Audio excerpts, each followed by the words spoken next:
విచారణ జరగలేదని. ఇది ఎవరు చేయించారు, ఎవరు మెసేజ్లు పెట్టించారు, ఎవరు పురిగొల్పారు, ఎవరు పోలీస్ స్టేషన్ వరకు తీసుకెళ్లారు, ఎవరు పోలీస్ స్టేషన్లో ప్రెస్ మీట్లు ఇప్పించారు, ఎవరు ఇవన్నీ కూడా వాళ్ళని ప్రోవోక్ చేశారో, వాళ్ళని ప్రోత్సహించారో అన్నీ బయటకు తీయమని చెప్తున్నాను. అంటే రాజకీయంగా నన్ను ఎదుర్కోలేక నన్ను చంపేద్దాం అనుకున్నారా? నా బిడ్డకి ఏమైనా నేను బ్రతకగలనా? అంటే మీకంటే ఏమో నాకు తెలియదు, మీకు బంధాలు అనుబంధాలు ఉన్నాయో లేదో నాకు తెలియదు. ఇప్పుడు సాక్షి పేపరు ఛానల్ ఉన్నాయనుకో, వాళ్ళకి బంధాలు అనుబంధాలు తెలియదు. ఎందుకనంటే వాళ్ళ ఇంట్లో తల్లి చెల్లి వాళ్ళకి అవన్నీ అవసరం లేదు. ఒక తల్లిగా నా బిడ్డని అన్ని మాటలు మీరు మాట్లాడుతూ అన్ని మాట్లాడితే అసలు నా బిడ్డ ఫోన్ నెంబరే అక్కడ లేదు. నా బిడ్డ ఫోన్ లేదు అక్కడ, నా బిడ్డ ఫోన్ నెంబర్ లేదు. నా బిడ్డ ఫోన్ని వాళ్ళే మార్ఫింగ్ చేసుకొని, వాళ్ళే మెసేజ్లు పెట్టుకొని, వాళ్ళే చూపించేస్తే మీకు ఎందుకు ఉక్రోషం? కాబట్టి ఈరోజు ఎందుకంటే నిన్న నేను ఇంకా మొత్తం విపులంగా చెప్పడం లేదు. నిన్న పోలీసులే క్లియర్గా విపులంగా చెప్పారు. దానికి కోర్టులు కూడా ఆమోదించి వాళ్ళని జైల్లో పెట్టడం కూడా జరిగింది.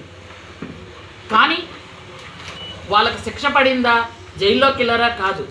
కానీ ఇట్లాంటి నిరాధారమైనటువంటి ఆరోపణలు చేస్తే వాళ్ళే క్రియేట్ చేసుకొని ఒక సెన్సేషన్ సృష్టించుకొని, ఒక ఆడపిల్ల కదా వచ్చి ఏడ్చింది కదా, ముసుగు కొట్టుకుంది కదా, ముసుగేసుకొని వచ్చింది కదా అనుకుంటే ఉన్న వాళ్ళ పరిస్థితి ఏంటి?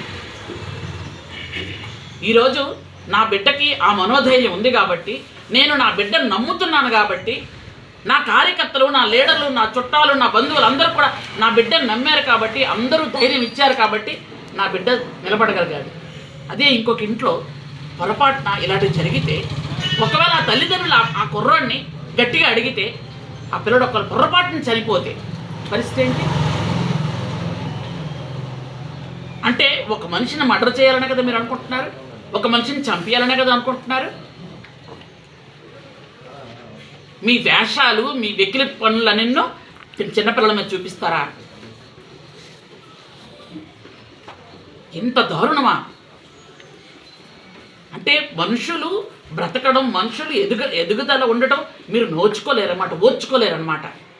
వాళ్ళకి ఇంకొంతమంది సాయం చేస్తారా? ఎవరెవరు ఫోన్ చేశారో మొత్తం లిస్ట్ వస్తుంది. ఆమెకి ఎవరెవరు ఫోన్ చేసి సహాయం చేశారో అంతా లిస్ట్ వస్తుంది. లిస్ట్ వచ్చిన తర్వాత ఎవరిని విడిచిపెట్టే ప్రసక్తి లేదు. అందరికీ ఆ చట్టం ద్వారా, న్యాయం ద్వారా ఖచ్చితంగా శిక్ష పడుతుంది. ఎందుకంటే నా ఇంట్లో జరిగినటువంటిగా సంఘటన ఇంకే ఇంట్లోనే జరగకూడదు. ఏ తల్లి బాధపడకూడదు, ఏ బిడ్డ బాధపడకూడదు.